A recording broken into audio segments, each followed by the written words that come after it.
Claro, claro que sí. Feito. Boas noites, boas tardes.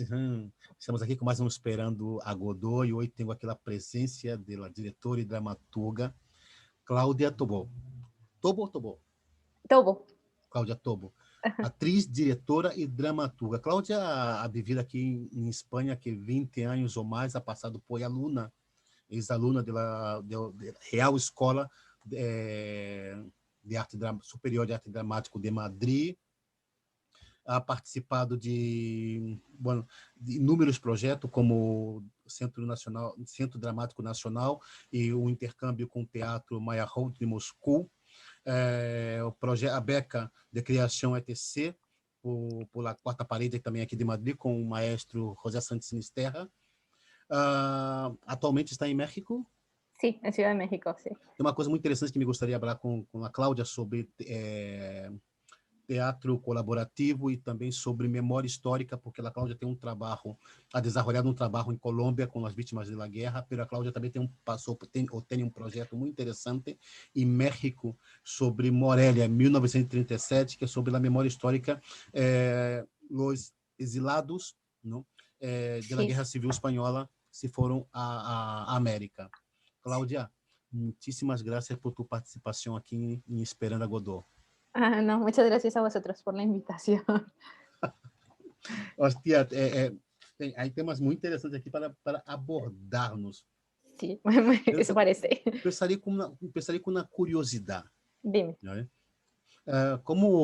Quem foi Cláudia Tobo dentro desse processo largo que estamos vivendo, que é a pandemia, com as salas cerradas, com os teatros, a hora abriram com os 30%, a hora 50%. Quem foi Cláudia Tobo, a diretora, atriz e dramaturga durante esse processo largo, que já tem um pouco mais de um ano que estamos nele? Sí, bueno, supongo que como a casi todos los profesionales de las artes escénicas, pues me ha dado duro porque una parte muy importante de mi trabajo se lleva a cabo en festivales y en festivales en Latinoamérica y eso se cerró por completo, sobre todo, entre otras cosas, porque se cerraron las fronteras. Entonces, sí, una gira que estaba programada se fue entera al suelo, o sea que me quedé sin nada. Uau. Los primeros meses de pandemia estuve aquí en Ciudad de México, luego pude viajar a España, donde estaba haciendo la dramaturgia de un proyecto muy interesante también sobre memoria, y allí trabajamos un poco como se pudo, pues con las restricciones y demás, y con las cuarentenas, porque varios de los actores, la directora, fueron cayendo por el camino contagiados y por fortuna todos ahora muy bien, pero claro, era un camino empedrado. También tuve funciones en España con unas restricciones como terribles, que luego merecía la pena, pero fue complicado el camino. Aparte, creo que en esta situación no puedes desvincular lo profesional de lo humano, y es que nos desborda a todos. Yo vivo lejos de mi familia, cada uno de los componentes de mi familia está en un país y eso pasa una factura dura, durísima a nivel humano y a nivel creativo. No estás para crear, solo estás preocupado porque no sabes qué es el presente muy bien, ¿no? Nadie sabe qué hacer en esas situaciones y también nuestra salud mental. Creo que yo he tenido por primera vez en esta pandemia un ataque de ansiedad y claro, y sé por fortuna, para sentirme menos sola, que no soy la única, que eso nos ha acompañado y que eso ahora la siguiente pandemia es la de nuestras enfermedades mentales. Tu has conseguido ler, comentava sobre a solidão, a família única em cada país, como eu também vivo aqui em Mm, Espanha, eu tenho minha família em Brasil, em sí, diferentes cidades do Brasil, né? Eu sou de São Paulo. sí, sí. Eu recordo que numa dessas charlas de Esperando Godot, com Javier Daut, ele comentava Mm, que eu estava com com a peste de Camus e também wow. com Boccaccio. E a verdade comentou que que veio a necessidade de reler toda a obra de Borges. Ele ficou Ah, impactado e sí, comentou porque Borges escreveu praticamente toda a sua obra em uma solidão, porque ele foi perdendo gradualmente Sí, a capacidade visual, né? ajá, E isso provocou nele a soledad, lo provocou a necessidade de volver a ler Borges. ¿Tú has sí. conseguido leer? Eh, es curioso porque tenía durante la primera fase de la pandemia, que fue mediados de marzo, abril, mayo, más una parte de junio, tenía que escribir un texto, aparte de un texto que ha surgido de un periodo de documentación grupal y demás que habla sobre el conflicto colombiano. Uhum. Pero yo he hecho monólogos, ¿no? Era el primer proyecto con más actores en que todo el equipo hacía un proceso de documentación. Y eso me mantuvo como creo que la cabeza muy ocupada y leía cosas que tenían que ver con eso. Luego intenté La peste de Camus, pero desistí porque sentí que no iba en buen camino para la salud mental, Não é? porque es impresionante, era un retrato terrible de lo que nos estaba pasando y de lo que creo que todavía nos queda, pero no Para fui lá, né? capaz. Y también me descubrí como público de comedia, y yo no soy muy de comedia, pero creo que me hacía falta un soplo de aire fresco y me vi viendo cosas de comedia muy ligera que me gustaron muchísimo. Sí, aparte de Netflix y cosas así que yo no soy una muy asidua consumidora de eso, pero era necesario ver, no sé, historias de amor en que todo acaba bien, un soplo de esperanza, no sé, Brad Pitt, cosas que nos pongan en otro lugar porque Pretty era Woman. insostenible, total, porque era Yeah. insostenible tanto. Sí, sí. Sí, y creo que, no sé,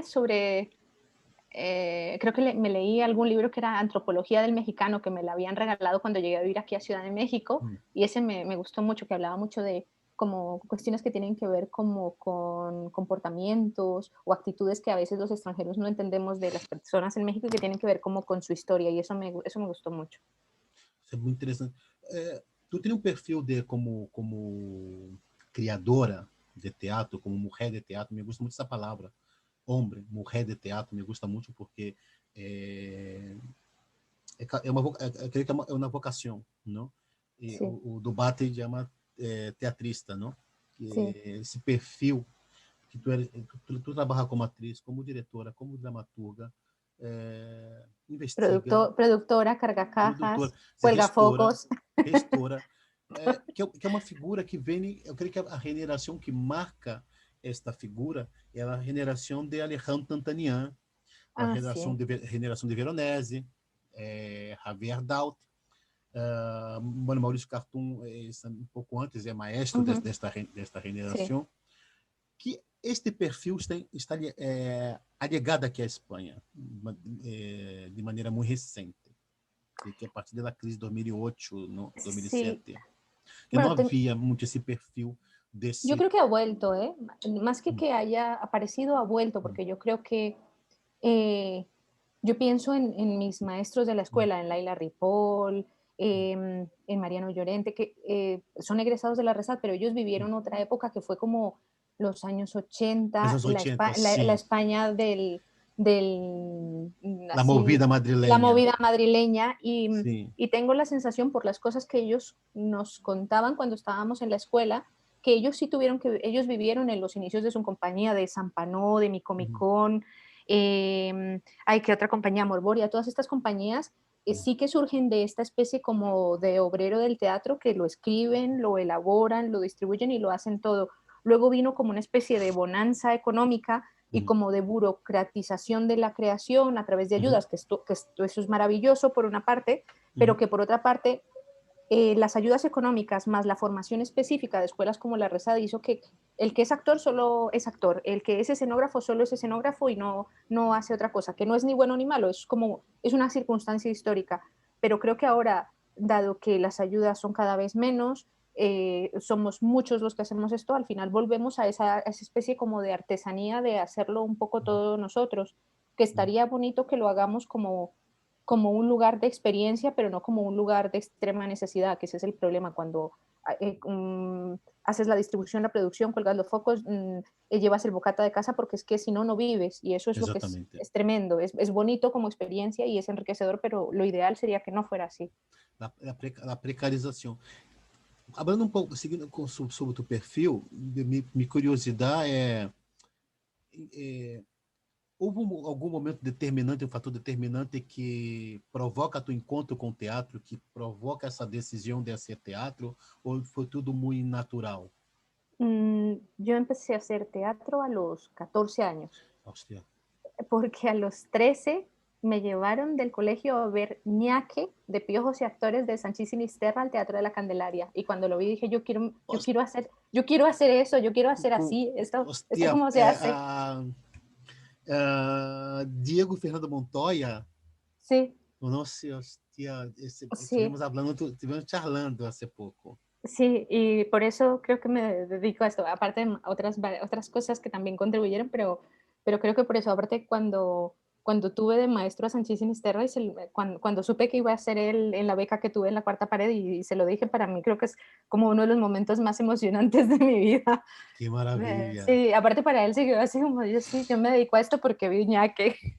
que maravilha, que Sí, sí, maravilha. sí, sí, sí, esto estuvo súper bonito. Não, você tem muita boa, me gusta muito o Sinisterra. A primeira vez que me apontei ao seu curso, ele não correu meu currículo, me rechaçou. A segunda vez, não. Sí, pero él, yo creo que es un gran maestro de És um dramaturgos. grandíssimo, Sí, un gran pedagogo, sí. sim, sim, uma figura é, extraordinária. Cláudia, tu crê que o teatro sigue sendo um lugar profundamente misterioso? Sí, sí, sí, sigue siendo misterioso, porque sí, porque habla de los seres humanos y los seres humanos somos una parte bien importante de sombras, ¿no? De cosas Uhum. que no somos capaces de explicar con palabras y por eso hacemos teatro o porque no las podemos comprender o porque no está bien decirlas y por eso hacemos teatro y sí, es un lugar de misterio, pero creo que eso es un misterio en positivo, porque al final vamos a esa caja negra a descubrir algo que no sabemos bien qué es, que nos pone en peligro, pero que nos da curiosidad porque habla de nosotros, ¿no? É uma necessidade, não sei, uma necessidade de um interesse por outras figuras, outras histórias, outros mundos, não? Apesar que Sí, tenhamos nossos problemas, nossos conflitos, não? claro. Uma necessidade de la ficção, de escrever ficção, de viver ficção.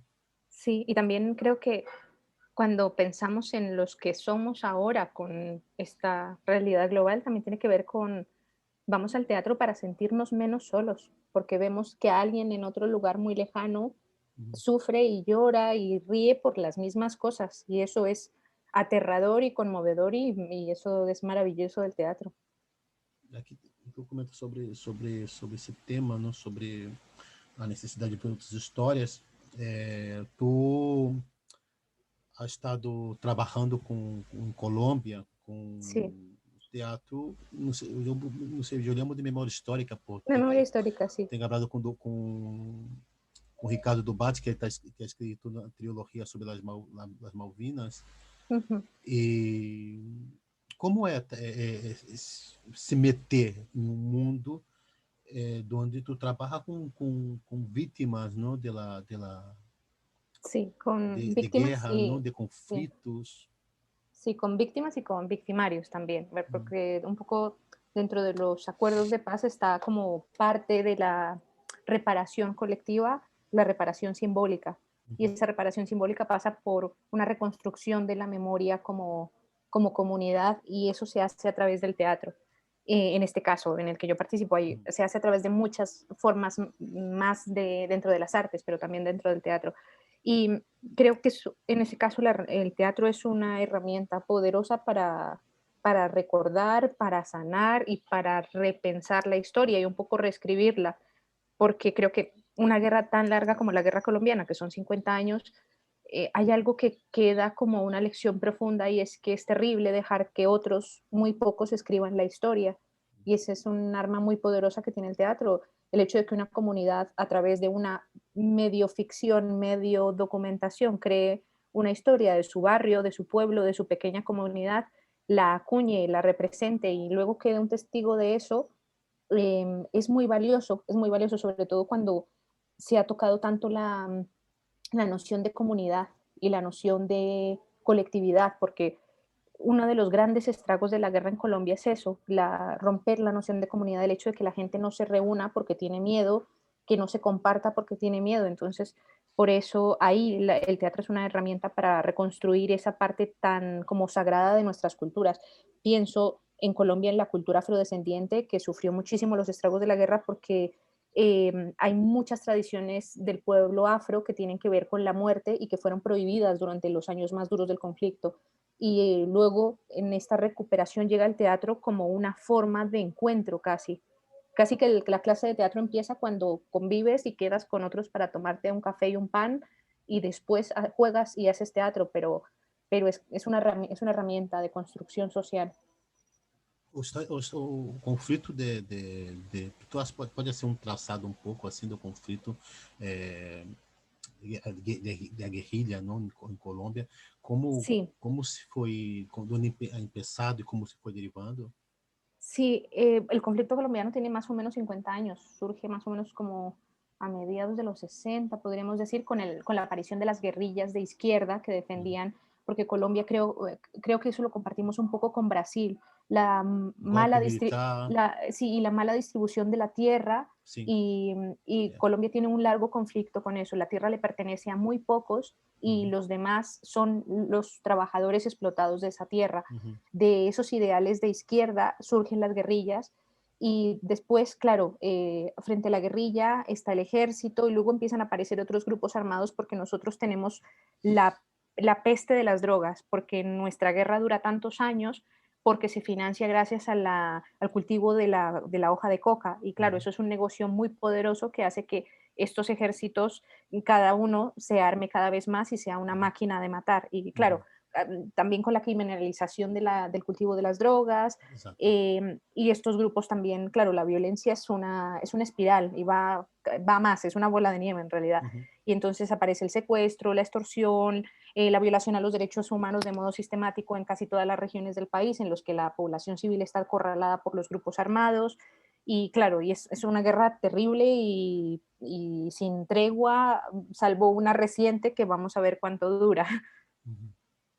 Y entonces sí, es un conflicto largo y muy complejo, con muchas visiones posibles, porque hay tantas visiones como seres humanos hayamos estado cerca de él. Y aparte, no conozco a nadie, a ningún colombiano que no tenga algún familiar cercano víctima, porque son muchos años y porque es muy amplio. Não, isso é bastante dramático, não? Sí. Para trabalhar dentro deste âmbito, tu utiliza é, durante muitos anos se utilizou aún se habla do teatro do oprimido de Boal, que Sí, se de Boal. as técnicas, coisas assim, Sí. que eu conheci do Boal, eu tinha 16 anos e foi minha primeira experiência teatral com ele, eu era muito Ujú. jovem e me reencontro com ele já foi como profissional em 2004, creio. Sí. É, foi o ano que me cambiado da Espanha, onde o teatro, onde ele começou a carreira como ator, Sí. porque ele é químico, formação em químico nos Estados Unidos, cumpria 50 anos. Então, as Ujú. companhias independentes de São Paulo, na época, estava na companhia e trabalhava na Secretaria de Cultura de São Paulo, celebramos, invitando toda aquela geração que foram exilados, que viveram o boom Ujú. do teatro dos anos 60 Sí. e, e Boal foi um dos invitados, quer dizer, mais de 20 anos depois nos reencontramos pelo Joe já como profissional. Ujú. E, e eu sempre sou um pouco crítico com como tratam o teatro do oprimido aqui, Yo también.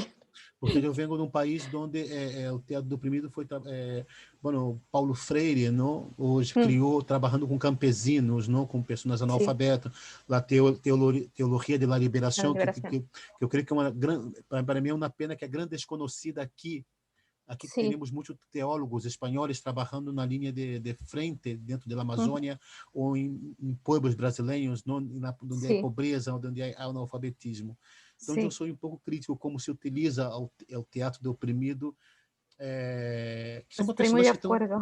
Estoy muy de parece que acuerdo utilizam contigo. para, estou deprimido e vou a ser teatro do oprimido, não? E não é Tal assim. cual, tal cual. O teatro terapia, que le llamo yo. Exatamente, Y no, yo exatamente. no.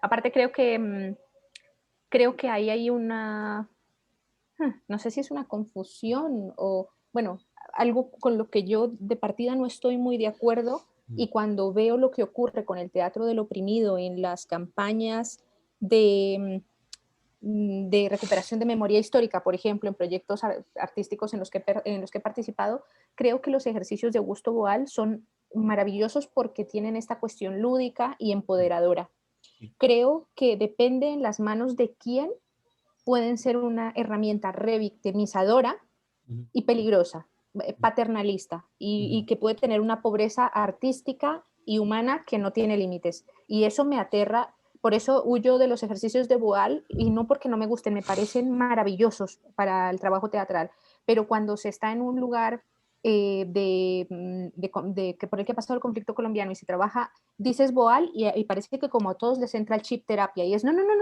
es teatro, vamos a jugar, esto es una ficción, nos sirve para encontrarnos con la realidad, pero no vamos a sentarnos a llorar, a hacer terapia, porque creo que ese trabajo ya lo tienen los psicólogos, los trabajadores sociales y está buenísimo. ujú.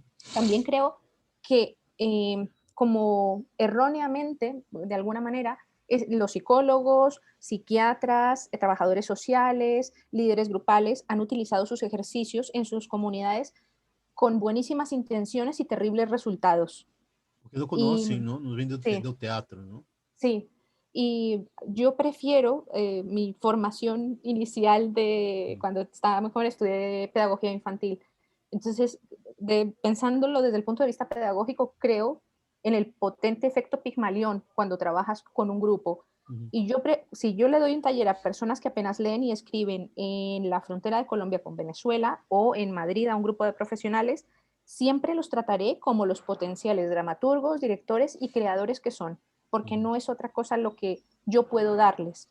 uhum, No pretendo ser ni su psicóloga, ni una persona que les haga sentir que su drama es menor, porque ni yo sabría cómo gestionar las cosas que me cuentan, es terrible. uhum. Lo único que puedo hacer es empoderarlos a través de algo como son las artes, que es la posibilidad de hacerte dueño del discurso.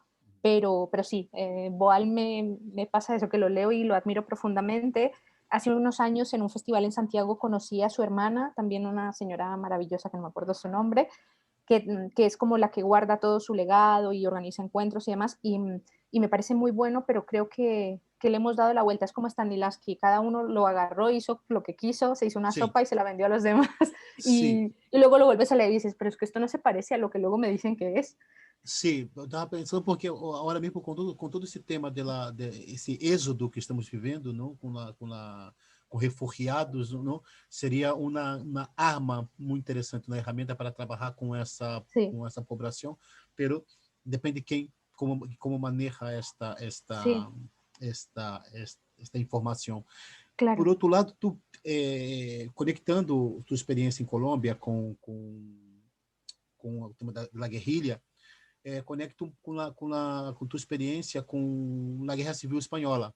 Mm, Eu sí. recordo que aqui, AC, não sei se tu ha tenido essa informação, mas eu creio que há 2 ou 3 anos, Ujú. eh, nós outros, bueno, pensamos há mais tempo, pero criamos um trabalho com a Maldita Vanidade em Colômbia, que Ah, foi sí, o conozco la texto maldita Os vanidad. Ninhos Oscuros de Morelia, texto de Albertola, que foi a Ah, no, Colômbia. no conocía, ¿eh? No, Sim, sé que foi conozco um la maldita êxito. vanidad, pero yo esto no lo conocía. Ah, Foi um qué êxito em bueno. Colômbia e foi um êxito aqui em Barcelona, é o Montaje Ujú. de los Niños Oscuros de Morelia, Mira, que são sobre também refugiados, não, que era sí, da Guerra Civil Espanhola, que se foram a México. a Outro dia, México. charlando com a Mariana Arta Sanches, que é mexicana, não sei se é o Sí, abuelo, alguém, um dos dois, não sei se é o paterno ou materno, era de uma companhia de teatro e desta ajá, geração, o bisavô se migrou a México, anda, mira, companhia de sí, teatro. sí, sí. Como se deu esse encontro para trabalhar com esse projeto? Sí, yo leí una novela en algún verano que hablaba, era la historia de uno de los niños de Morelia, y eso Hostia. como, sí, era una, ay, recordaré su nombre, es una novelista historiadora y era la historia de uno de ellos. Y como que me conmovió, me tocó así me atravesó radicalmente y nada más llegar a Madrid, creo que estaba en Cádiz, cuando llegué a Madrid me puse a buscar qué eran los niños de Morelia. Y por una amiga mexicana conseguí contactar con el Ateneo de, de España en Ciudad de México, que ellos Uhum. tienen un acervo documental del exilio, donde están las cartas de los niños de Morelia, las fotografías, todos los libros que ellos han escrito en sus diferentes carreras que han desarrollado. Está como toda la memoria documental. En ese momento en España estaba gobernando el PP y querían cerrar el acervo documental. Y entonces del Ateneo me llaman y me dicen, mira, deberías venir porque se va a cerrar. Si no aprovechas ahora es posible que todo lo que salga de aquí se pierda porque no lo quieren recibir en ninguna biblioteca en España y se va a perder. Entonces, bueno, yo ya no sé a quién más mandé cartas, pedí ayudas económicas de todo tipo. Finalmente tuve un pequeño apoyo y vine para escribir esta obra. Y lo que hice básicamente fue estar 2 meses en el archivo de este acervo documental del exilio y luego también estuve en Morelia entrevistando a algunos hijos, sobre todo porque ya muchos de ellos han fallecido o están muy mayores, de los niños de Morelia, y a partir de esa documentación escribir una obra de teatro que es Morelia 1937. Y nada, aparte de un descubrimiento asombroso del proceso de exilio y del proceso de acogida que México dio a los republicanos españoles, que me parece una cosa ejemplar. Yo creo que todo el mundo debería leer Morelia 1937 por la belleza de lo que hay dentro, porque hay muchas cuestiones testimoniales, pero sobre todo por que es increíble que en un momento así un presidente como Lázaro Cárdenas tuviese la lucidez para acoger a niños y entender que eran adoptados hasta que se acabara la guerra. Eso me parece que es asombroso, porque no eran unos niños huerfanitos, no, eran niños adoptados por el Estado hasta que la Guerra Civil Española terminara y se supiese qué había pasado con sus padres. Y entonces, claro, cuando uno sabe esas cosas se le abren las carnes cuando sabe que llegan pateras todos los días y Europa mira para otro lado y parece que esos niños no le importan a nadie. México no era tan rico como Europa ahora para recibir y acoger a los refugiados. Y me parece ejemplar, como, sí, como un acuerdo entre presidentes logró una cosa así. 500 niños subidos a un barco, registrados, se sabía quiénes eran, a dónde iban a llegar. Luego, claro, está la historia individual de esos niños, el desamparo, y porque llegaban a internados, y claro, es terrible porque muchos pensaron que venían para unas vacaciones y se quedaron toda su vida. Creio que talvez seria interessante, não, que a gente pudesse ler um pouco, conhecer um pouco. Creio que de alguma maneira a América foi ou segue sendo uma espécie de terra prometida, não? Um continente de imigração Sí, e de todo tipo de nacionalidade um exemplo de acorrida, eu visto não sei se tu ha podido ver uma orquestra sinfônica que se criou há 4 anos, creio, 3 ou 4 anos, que se chama Orquestra Sinfônica Mundana. ah, no, no, Es no uma conozco. primeira leva de refugiado que chegaram a Brasil, a São Anda. Paulo. E um diretor de orquestra e Ujú. alguns músicos resolveram buscar dentro de los refugiados que chegavam cantantes palestinas, cantantes paquistaní ou de Índia, Ujú.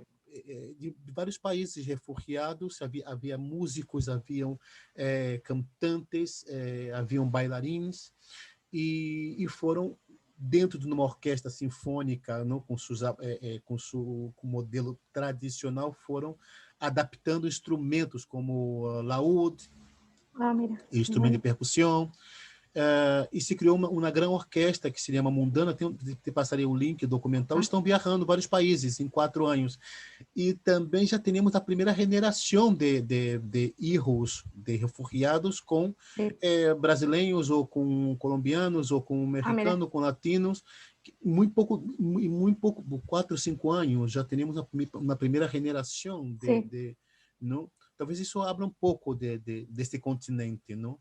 Da claro, poblação. aparte, sí, aparte porque eso es un proceso largo y complejo porque los refugiados no son invitados, no son personas que llegan y luego se van a marchar, son personas que Se llegan y es quedam. posible que no puedan volver a su lugar y, y ellos tendrán segunda y tercera generación y el reto de las sociedades es la integración plena de estas personas porque hay algo, cuando escribí Morelia en 1937, sobre todo las entrevistas que pude hacer era a hijos de ese exilio y había algo de como de profundo desarraigo, pese a que México es un país muy generoso y de Uhum, acogida, pero siempre esos niños crecen un poco con es un trauma como transmitido, ¿no? Sus uhum, padres mueren un poco o con la rabia o con el rencor de no haber podido volver a España, porque muchos de ellos decían, tengo un pasaporte republicano que ya no vale para nada. Y muchos se quedaron en un limbo legal en que no tenían nacionalidad mexicana, pero tampoco española.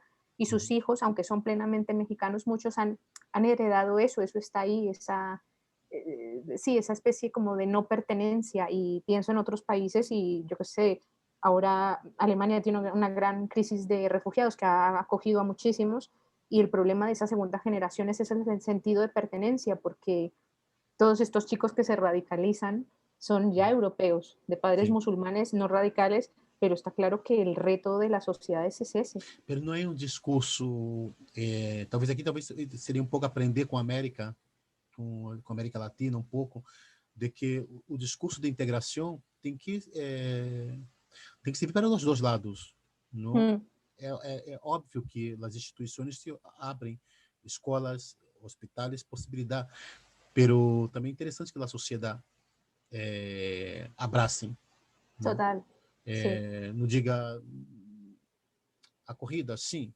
pero eu recordo uma frase que muito interessante de um amigo que é de Marrocos, que vive aqui há 30 anos, que ele comentou uma vez, organizamos uma festa e sí, avenido, e ele comentou, é a primeira vez que entro na casa de uma pessoa até aqui.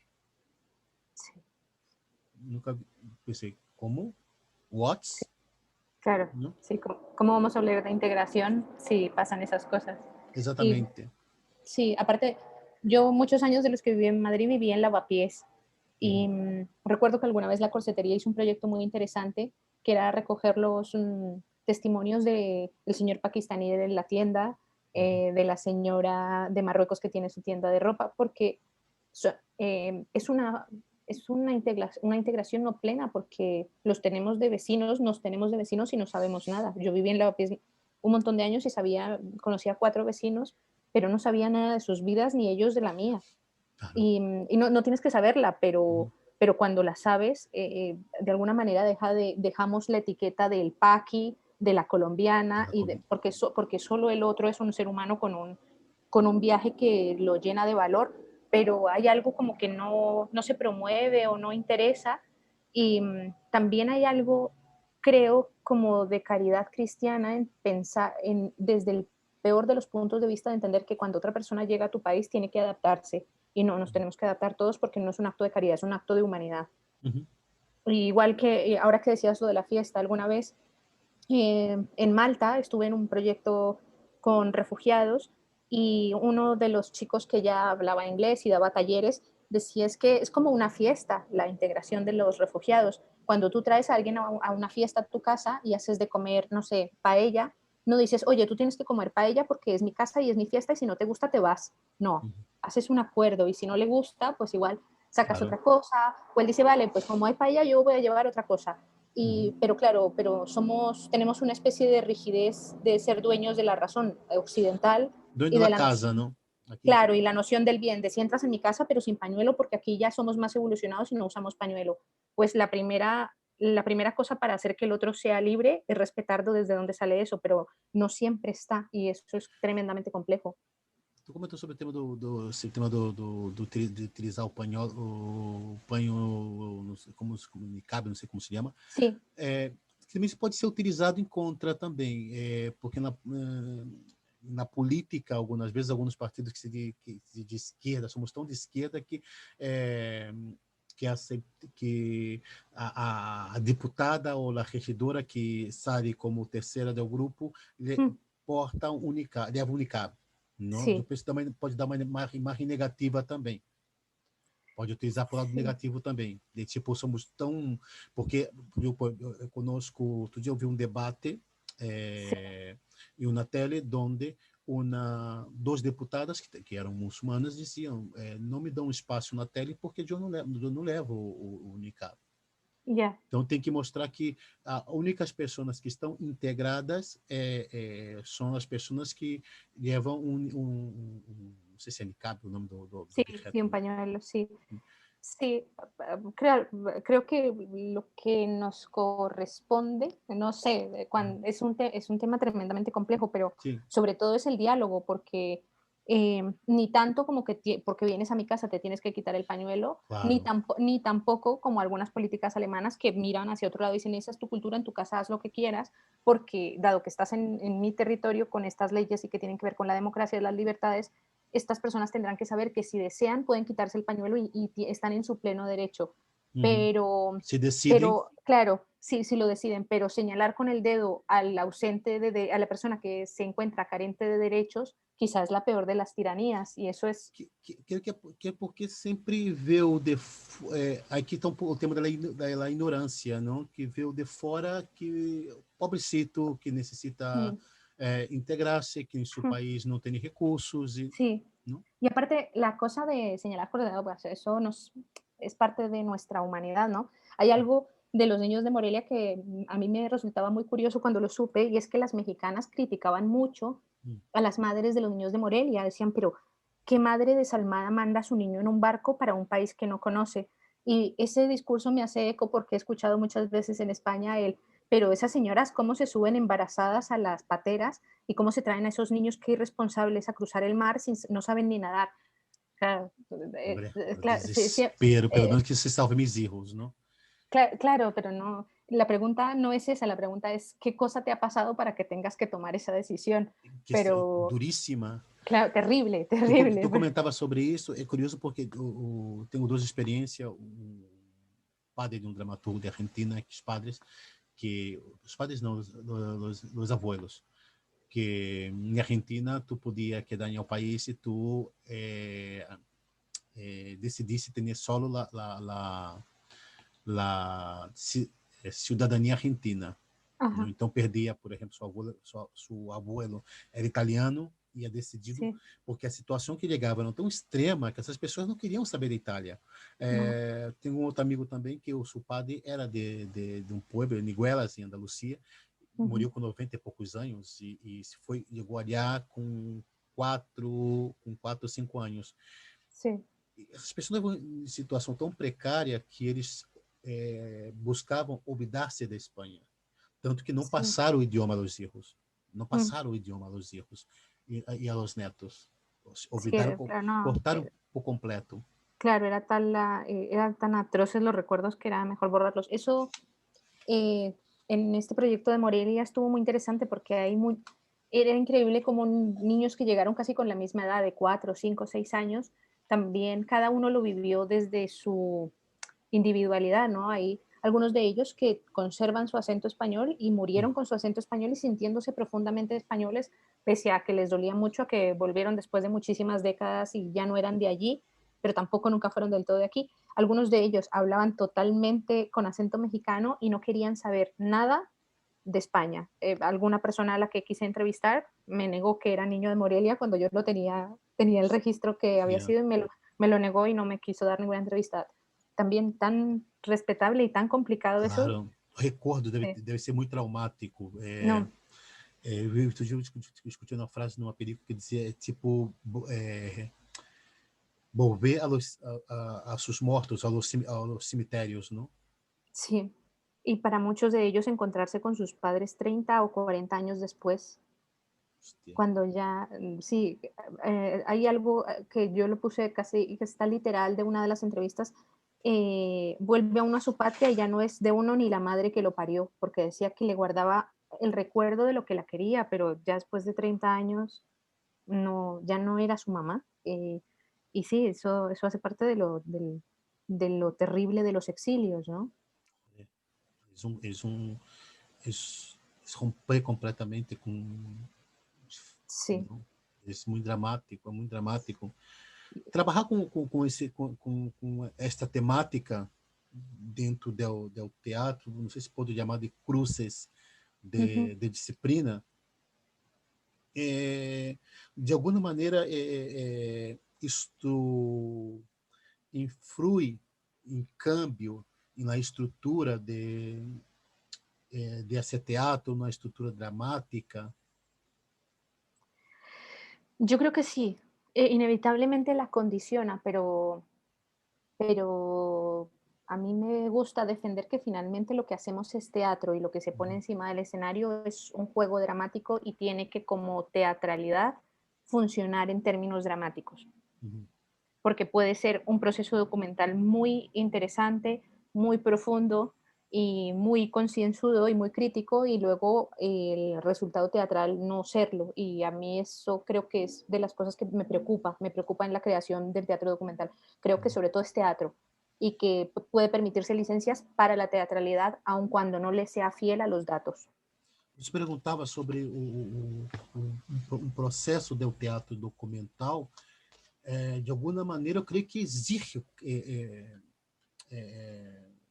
Lógico que o teatro tem diferentes signos e símbolos, linguagens, mas de alguma maneira o teatro documental ele entra em algumas disciplinas que de alguma maneira deve provocar alguns influir de alguma maneira na construção do trabalho, no, não é ir para um espaço com um texto com a Sí, diretriz de um diretor, não?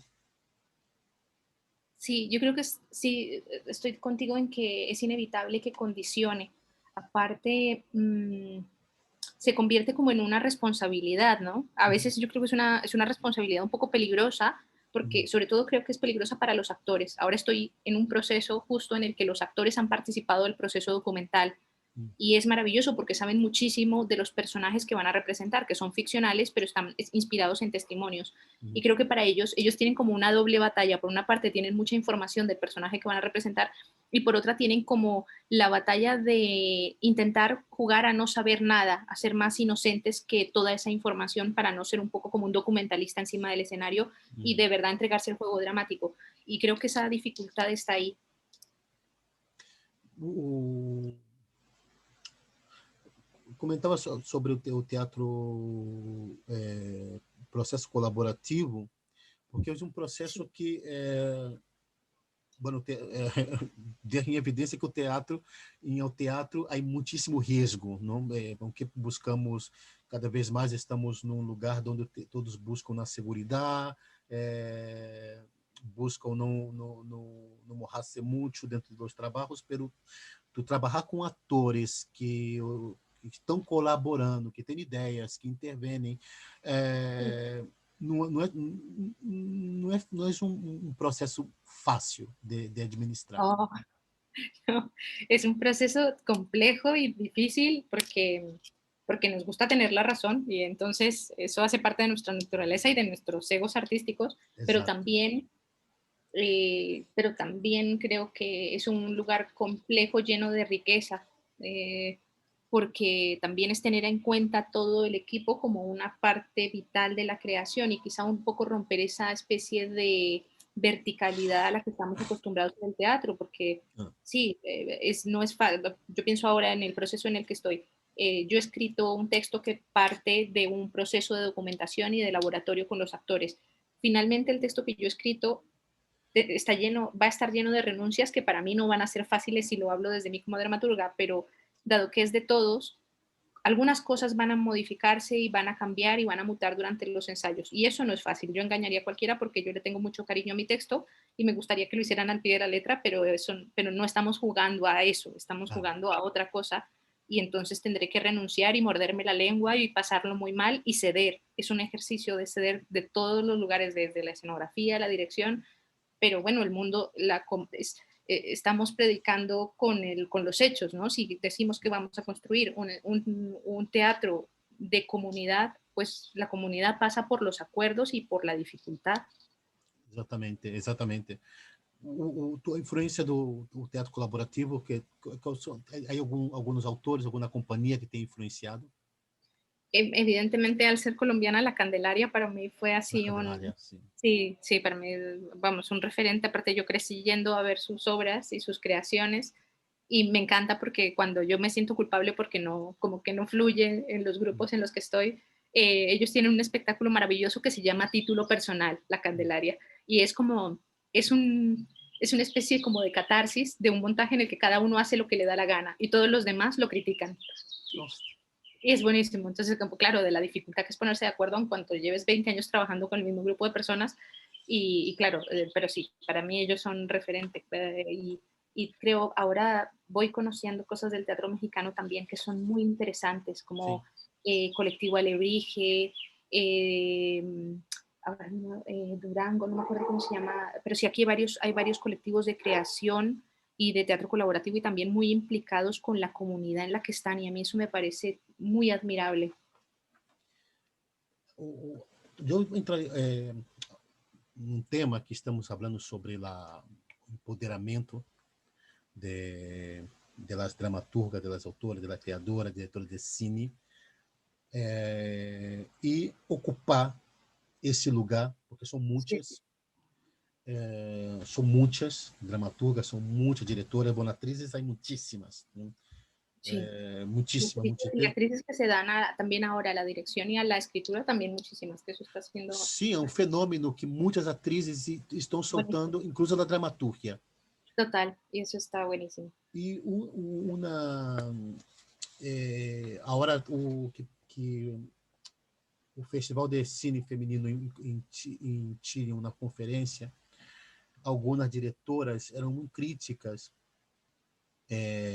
porque muitas são um coletivo muito importante dentro do cine ou do teatro, pero muitas se queixam e reivindicam porque elas muitas não ganham para Sí, manter-se em um lugar onde é muito hostil. Porque, sí, lo es. Sí. porque temos essas coisas com o teatro, somos boêmios, somos muito abertos, somos. O tema da sexualidade é muito livre, não sei o quê, mas eu creio que com esta representação das mulheres dentro da dramaturgia, Sí. não somos tão buenos, não somos tão livres, não somos tão Mm. abertos. Sí, hombre, también creo, no estamos, pese a lo libres que somos o decimos ser, no estamos fuera del mundo y la Uhum, estructura es machista y es patriarcal y uhum, entonces llevamos mejor que el director sea un señor que, con gafas y mala cara y mayor y enfadado que una chica joven guapa, sim. porque siempre se comentará eso. Yo eh, soy de las generaciones próximas de la rezada Lola Blasco, a María Velasco, a Pilar Almanza, que somos compañeras de promoción y de clase y amigas. Eh, y hay algo que me molesta muchísimo y es que cuando la gente va a ver sus obras de teatro habla de su aspecto y de que son jóvenes y de si son más listas o más tontas. Y siempre hay como una valoración que no tiene que ver con él, con su trabajo, sino con ellas y cómo lucen, porque parece que todavía siguen siendo un objeto para el deseo de cuando en realidad están haciendo un trabajo que es de dirección o de Uhum. dramaturgia y parece que como que también tienen que demostrar que son buenas. Y yo voy a ver a muchos de mis colegas, amigos, directores, y no tienen que demostrarme que son buenos. A veces hacen cosas buenas y a veces otras no tan buenas. Uhum. Pero en ellas siento que como que o demuestran que son buenas o encima se pone en cuestión por qué llegaron ahí. Y eso todavía, eso todavía ocurre. Uhum. También ocurre que la programación del Centro Dramático Nacional o de los grandes teatros sí deja a las mujeres, pero las deja pocos días y las deja en salas pequeñas. Uhum. Entonces todavía hay una brecha grande en la programación que Uhum. parece que no, pero ahí está. Y claro, y en los últimos años muy poco a poco se abre la puerta para de verdad directoras jóvenes, para de verdad escenógrafas jóvenes o performers, y eso es maravilloso, pero va muy lento. De alguma maneira, não sei se de maneira equivocada, pero colocaria um pouco a minha opinião. De alguma maneira, não houve uma generação também de mulheres de teatro que se deixou, se colocou nesse lugar de, bueno, sou atriz, hago o que diga o diretor, hago o que diga o fulano para manter esse pequeno lugar. Comento porque recentemente aqui, não sei se tu está acompanhando, o Instituto do Teatro de Barcelona, os alunos se rebelaram e Uh -huh. denunciaram acoso sexual moral de alguns professores. Sí. Saíram à luz nome de 3 ou 4, pelo que foi acompanhando por Instagram, porque conosco há muitos que estudaram allá. Há outros, há muitos, não? E questionavam sobre, hablamos muito de acoso sexual, mas também questionavam o acoso moral dentro do teatro.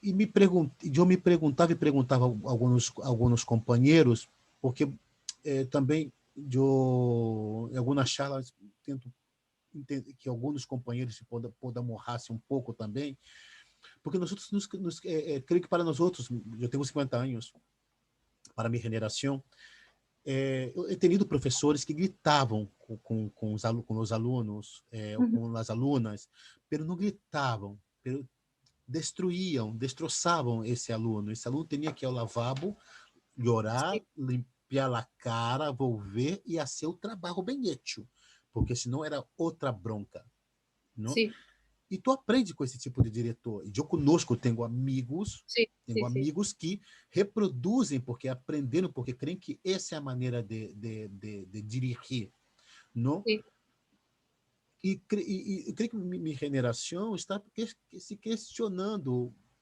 o que era normal para nós outros, não é normal para esta nova geração. Então, sí, pergunto se as mulheres, de alguma maneira, que estavam dentro... Porque temos grandes atrizes, temos grandes diretoras com mais de 60 anos, 70 anos, não? sí. Como suportaram? No, no, no lo sé, no, pero y aparte, seguramente que su Claro, camino fue, a história é muito sí, difícil, claro. sí, sí, seguramente que su camino fue mucho más empedrado que el de mi generación. Y también abrieron un camino, también Uhum. demostraron que Sim, claro. pese a toda esa dificultad se podía. Pero sí, sí, claro, otras abonaron lo que nosotras intentaremos continuar, pero sí, esa dificultad está ahí. E como tu consegue, quando tu vê alunos jovens denunciar acoso sexual, moral, tu de alguma tu passa alguma película em tu cabeça, tu ha vivido essa experiência, tu ha Sí, visto ao redor? sí, sí, sí, pero justo hace un par de días se abrió algún profesor de la RESAT público, compartió este problema de sí, como esta gran denuncia que hubo, denuncia colectiva que hubo en el Instituto del Teatro. Y el caso es que sí, empezaron a aparecer comentarios tímidos debajo de, claro, como ese profesor en la RESAT, como este que hacía esto, este que hacía esto, pero también algo maravilloso que está ocurriendo es que en 10 años esto ha cambiado muchísimo. Yo fui a la Resada y tenía profesores que eran claramente acosadores o pasaban la línea con comentarios que estaban totalmente fuera de lugar o con conductas que estaban fuera de lugar. Y yo creo que nadie yo estuve en una generación en que éramos muchas chicas en dirección, ninguna de nosotras se planteó que eso era denunciable.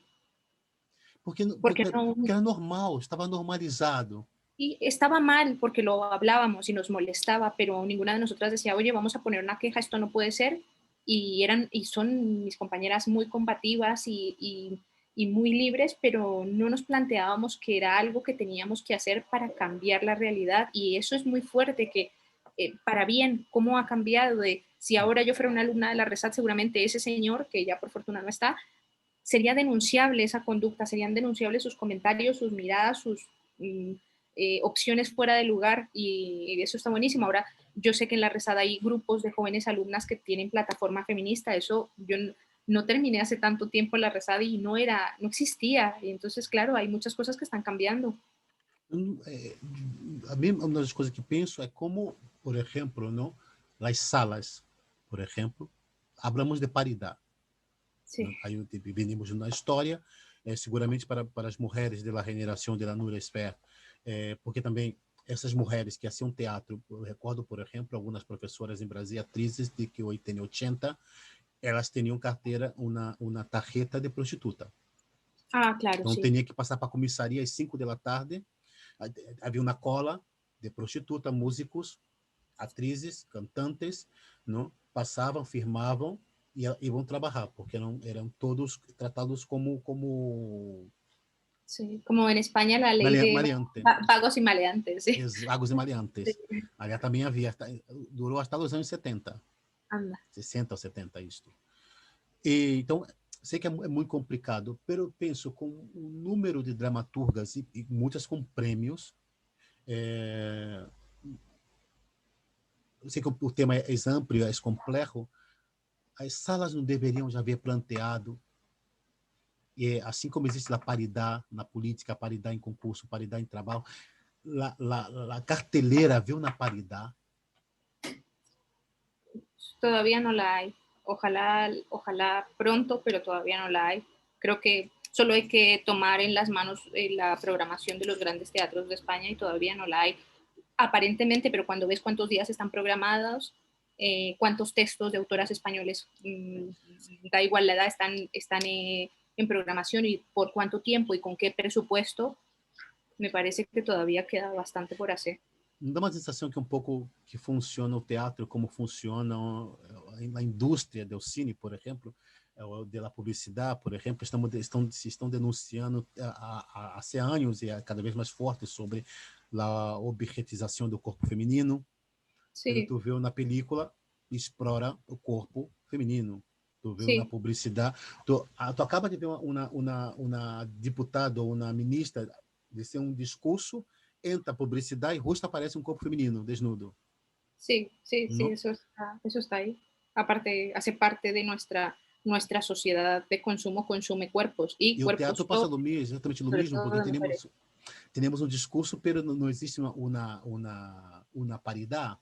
No, todavía no. Existirá, espero, supongo, pero bueno, yo creo que está en camino. No es un camino corto ni fácil, pero yo creo que está en camino y creo que muchas cosas están cambiando para bien. Y también han surgido plataformas.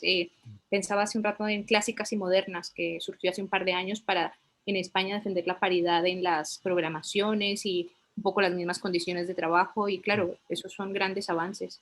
O la SGAE ha sacado un premio solo para autoras mujeres, o convoca a textos que sean para mujeres entre los 50 y no recuerdo muy bien qué edad, porque también es la maldición de las actrices, que en nuestras ficciones matamos a las mujeres de más de 50 años y las revivimos como a los 70.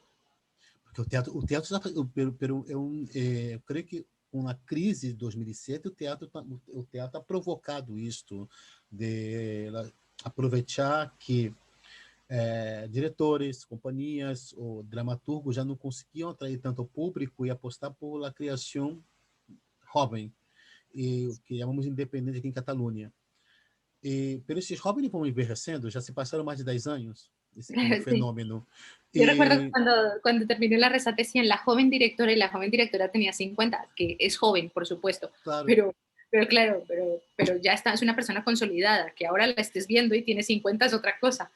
Claro, uma das coisas que eu observo é que a hora tem residência para companhias jovens, máximo 35 anos. Espera, pero esta carreira é uma carreira de largo recorrido, porque por exemplo, observando um pouco aqui,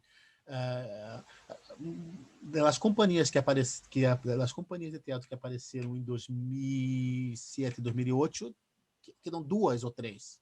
Ajá. Sí, también. Los actores que desistieron. Sí, también es que cada vez es más complejo mantener una compañía como estaban pensadas antes, pero también creo que tiene que ver una cosa, es una cuestión como de coyuntura global, emigramos tantas veces, nos casamos y nos separamos tantas veces, vivimos más años.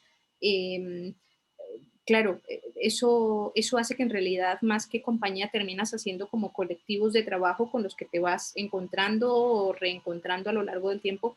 Y entonces, claro, como que la idea de compañía no es que desaparezca, pero sí que se replantea de alguna manera, ¿no? Pero os atores e atrizes de 50 anos, diretores de 50 anos, já têm recorrido, já estão mais consolidados, já estão mais curtidos, têm mais tabla. Sí, estoy de acuerdo contigo, pero también creo que esta especie de inestabilidad del concepto de compañía genera cuestiones muy interesantes, como que Julieta Serrano esté en un texto de de Paco Becerra, por ejemplo, Mm. que con toda su provocación y con toda esta cosa fresca que él tiene, y que ella, para mí eso, alguna vez que lo he visto, me pareció maravilloso, que ella, que es una actriz consolidadísima, estuviese tan en peligro, tan en riesgo en el escenario, diciendo un texto incómodo, postdramático, difícil. Está incrível, incrível. Dices, qué maravilla. O yo Sí, en algún proyecto que tengo conté con la ayuda de Miguel Reyán, y para mí no tenía cómo agradecérselo, porque es un proyecto que habla de la transfobia, que es riesgoso porque es postdramático, y que él se apuntara y viniera y hiciera parte de ese proyecto, para mí era muy grande, porque obviamente también son nuestros referentes, no los matamos, obvio, tomamos de ellos para evolucionar, pero de ellos aprendimos muchísimas cosas. a atriz Sigourney Weaver, que assim, é o Alien, seu marido é um grande diretor de Hawaii, Sí. e tem um pequeno teatro na Broadway, um teatro off-Broadway de 63, 64 lugares. E quando ela se apartou do cine, que ela estava completamente aburrida de sempre repetir os mesmos personagens e estava meio que deprimida, ele comentou: "Bueno, tu sabe que qual é tu ofício, não? Tu ofício é estar ali nas funções cada noite, não é sempre o mesmo personagem, pois tu sabe onde está o seu lugar, não? Não é estar sempre na alfombra roja, caminhando com fotógrafos, não sei o quê." Claro.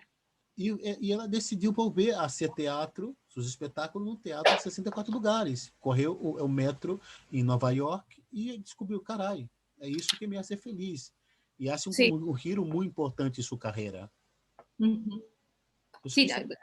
cuando pasan esas cosas, recupera valor esto un poco de lo que hablábamos al principio, de que los pequeños lugares donde ocurre el teatro al final son las grandes escuelas del imaginario. Uh-huh. Yo pienso en como los dramaturgos, que son los referentes un poco latinoamericanos ahora mismo, en esa dramaturgia argentina que surge un poco como de gente que con mucho rigor y mucha disciplina se reúne en la casa de uno a escribir muchos días, muchos meses, hasta que eso tiene una potencia tal que trasciende. Os ensaios na casa aún Claro, siguen. claro, sí, no se aprende a escribir como cartoon yendo a una escuela grande oficial, se aprende No. como cartoon en un laboratorio como la corsetería o como la escuela de cartoon, muchas veces leyendo, equivocándose y reescribiendo, y sin esos laboratorios no hay esos grandes avances. Isso é muito bom, porque he estado com Marcelo Nassi, que é da escola Andamio, diretor, Sí. ator, lá, como se lembra da outra diretora, Mônica, também do Andamio também. Estavam aqui em Barcelona por um projeto e participamos na mesa, na charla, e alguns jovens nos perguntaram como que nós outros conseguíamos estar tantos anos. Os três teníamos praticamente 30 anos de teatro. E perguntaram como está tantos anos nesta profissão.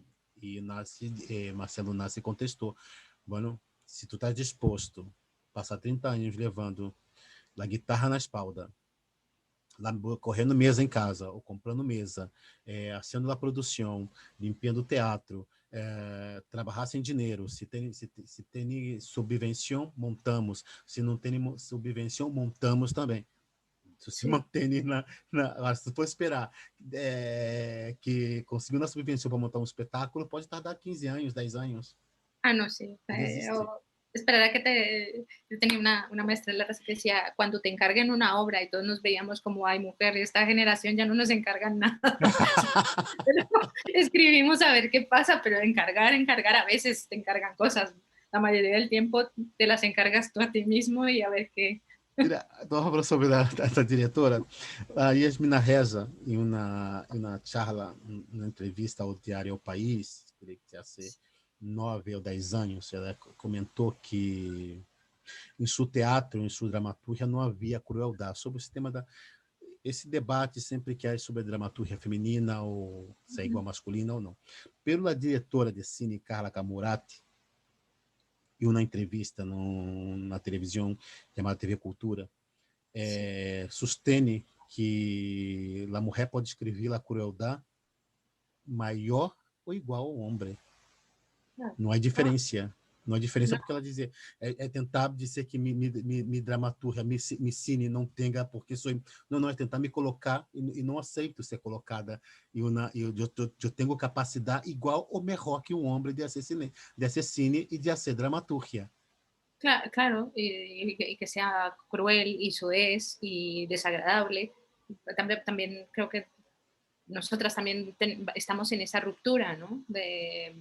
Claro, pues también el no escribir bonito es un reto, porque nos enseñaron que calladitas estábamos más bonitas, ¿no? Entonces, tenemos que hay que romper ese muro que no está fácil y escribir feo y escribir soez y escribir descarnado que no se nos estaba permitiendo mucho y también es un viaje interesante porque nosotras hemos hecho parte de esta sociedad a medias también y también somos unas grandes como preservadoras de la crueldad y de la violencia.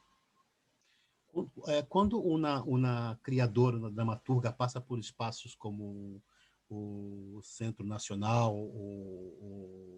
a Quarta Parede, ou projetos como o de Colômbia, ou o Projeto de México, cambia muito com também o passado é o tempo, não? Cambia muito tu maneira de escrever, tu maneira de ver a dramaturgia. Sí, inevitablemente, pero también porque la dramaturgia camina con la historia, ¿no? Y camina con la historia y las personas. Y aunque ahora que hablamos de esto, que hablamos del feminismo, claro, aunque el movimiento feminista es global, pero el feminismo en México reclama unas cosas que en España reclama otras. De fondo es lo mismo, es un profundo deseo de igualdad, pero en México se grita para que no te maten y si te matan, que por favor no metan en una carpeta y desaparezca la historia de cómo te asesinaron. En España, por fortuna, aunque hay asesinatos y hay violaciones y en número es insignificante con respecto a lo que pasa aquí, con lo cual sigue habiendo una lucha pendiente por la paridad laboral, porque la ley de la violencia de género no se echa abajo. Entonces, claro, son sociedades distintas y la dramaturgia, aunque tenga un espíritu, quiera tener un espíritu de universalidad, en cada lugar, aunque tú lo escribas con esa intención, se lee de una manera, porque el público siempre está condicionado por su entorno y siempre ve desde los ojos de su ideología, de su religión, de su folclore, lo que está viendo. Y también eso es muy enriquecedor. Yo tengo un monólogo que es Mariela Navas, que es una mujer que habla sobre... Información, sí, sí. Sí, en realidad será una trilogía, van 2 partes, y habla sobre el conflicto en Colombia y lo he hecho en muchísimos países y en cada país llega de una manera distinta y emocionan unas cosas distintas de la obra porque depende mucho del público al que se acerca, ¿no? Y eso, pero eso es muy enriquecedor, todas esas posibles lecturas que se abren. Y a veces como crees que en algún lugar puede que no llegue o no. Alguna vez lo hice en Alemania y pensaba, yo no sé si esto aquí, por mucho subtítulo, yo no sé si esto les interesa o les gusta y sí que había algo de, yo esto no lo he visto tal cual, pero yo sé que mis abuelas en la reconstrucción de Alemania vivieron cosas así, no tener que dar de comer a sus hijos o el miedo a ser violadas por salir a buscar algo al campo. Claro, desde en cada lugar se vive, o en Argentina estaba muy presente la cosa del el reconocimiento de los muertos, la búsqueda de los desaparecidos. En cada lugar eso tenía eco de una manera distinta y eso es, sí, eso es muy, muy enriquecedor porque claro, como que te sirve para como hacerte eco como autor de qué cosas son universales y que a veces son bastante más sencillas de lo que intentamos luego cuando nos sentamos a escribir, que queremos ponernos muy estupendos y a veces cosas muy pequeñas acaban siendo muy universales. Sí, me quedé pensando porque he escuchado una abuelita aqui de um pueblo chamado São Sadurní da Noia que comentava que na época da guerra aqui em Espanha se começava a trabalhar com 12, 13 anos, 10, 12, 13 anos e não havia cavalo e se ia caminhando de um pueblo a outro. Então despertavam às 4 da manhã, 13h30, 4 da manhã, e vão caminhando de um pueblo ao outro. e sempre acompanhado de los hombres, porque no caminho podia encontrar uma violação, Sí, ou um assassinato, não, porque era guerra civil, tudo isso. E parece que nos olvidamos, não? sí, totalmente. Pero también a veces cuando parece que esas cosas, que estas cuestiones parecen superadas y ves en una obra de teatro, te sirve para hacer memoria, que nunca está de más saber que los derechos no son algo que estuvo ahí siempre, sino es algo que se consiguió y que hay que luchar porque no desaparezcan. Estou falando de memória, estamos há um pouco mais de um ano dentro de uma pandemia, onde as salas foram cerradas, a cultura ha tenido um impacto, creio que para a nossa geração não havia visto, aunque falávamos da guerra civil, houve a Idade Média e outros momentos, a peste, mais recente, a gripe espanhola. Uh-huh. Os coletivos de teatro, trabalhadores das artes, vêm reivindicando aqui em Espanha, não sei como o México tu poderá comentar também, cambios nas políticas culturais. Por exemplo, aqui em Espanha não temos uma lei do teatro, por exemplo, não? Ok, que as ajudas públicas chegam ao Centro Nacional, Centro Dramático Nacional, chegam ao Teatro Liura, ao TNC, Teatro Nacional da Catalunha, e as companhias, que são os laboratórios, as cozinhas, que são os pilares onde se investiga, onde se criam propostas estéticas, propostas dramáticas. Como quedam essas companhias? Sí. Yo no sé, a ver, son muchas cosas, pero sí, aquí en México igual, aquí también existe el mismo problema. Las compañías independientes están invisibles y ha habido ayudas del gobierno y demás, pero este país es muy grande y muy extenso. Y esas ayudas igual se quedan en unos pocos y muchas personas que viven de estas profesiones no les llega ninguna ayuda y eso es muy grave. Pero igual que en España, pero igual que creo que en casi todos los gremios y profesiones, creo que sobre la nuestra recae ahora algo que puede ir a bien en el caso de España y es que nuestras asociaciones gremiales a veces son un poco débiles porque me da la sensación que nos centramos en que somos artistas y está buenísimo, pero se nos olvida que sobre todo somos trabajadores y comemos todos los días. Y entonces cuando nos agrupamos para pedir cosas somos un sindicato de trabajadores obreros y no somos un sindicato de artistas con mentes independientes y egos exorbitados. Y quizá esta situación sirva para que las asociaciones, grupos y colectivos como que nos unamos más para defender algo que tiene que ver no con quién hace comedia, quién hace tragedia, quién hace teatro postdramático y quién hace teatro clásico para agruparnos en función de eso, sino en función de en tanto que trabajadores. Tu comentava antes antes de começarmos a charla, tu comentava sobre essa sensação que das companhias, não? Não fora um lugar de espera para se chegar aos teatros grandes, não? Tu fazia uma reflexão sobre isso, não? Eu creio que esse momento que estamos da pandemia, isso queda muito evidente, não? Sí, que se queda desprotegido, ¿no? Queda completamente desprotegidas. Sí, se queda desprotegido, aparte se queda desprotegida esta parte que es indispensable porque de alguna manera es como la fábrica de los artistas que luego hacen en los grandes teatros, ¿no? Em México, como tu... Pero sí se queda... em México, como tu... O impacto. Te escucho fatal. Vale. Impacto de la...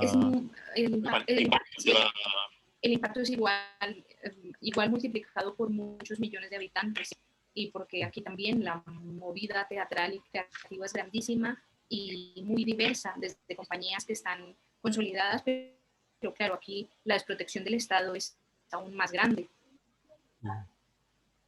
Entonces, claro, los actores que se quedan sin su salario, pequeñas compañías que se quedan, que pierden sus funciones y si no tienen funciones no comen, es igual, es terrible.